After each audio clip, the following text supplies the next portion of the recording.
আপনাকে আমি দুজন মানুষের পড়াশোনার স্টাইল সম্পর্কে বলি, আপনি বলুন তো আমাকে কোনটা বেশি ইফেক্টিভ। একজনেরটাকে আমরা মিরর স্টাইল বলতে পারি, অর্থাৎ তার যে নোট বই কিংবা তার মেইন বই, সেই বইটা সে সরাসরি দেখে পড়তে থাকে, আবার যখন সে রিভাইজ করে তখনও সে বইটা সামনে নিয়ে ওই বইটাকে মিরর করতে থাকে, অর্থাৎ সে যা চিন্তা করেছে সেটা বইতে দেখতে থাকে এবং পড়তে থাকে। সাধারণত সারা জীবন আমিও এটা করে এসেছি।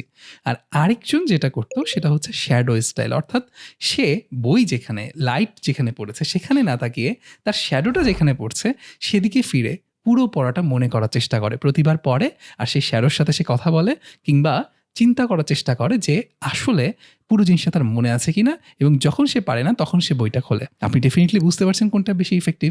আমরা ইউজুয়ালি যেটা করি, এই নোটটা সামনে রেখে বা বইটা সামনে রেখে পড়তে থাকি, মনে রাখার চেষ্টা করি, কিন্তু এভাবে আসলে আমাদের ব্রেইন অ্যাক্টিভ রিকলিং করে না।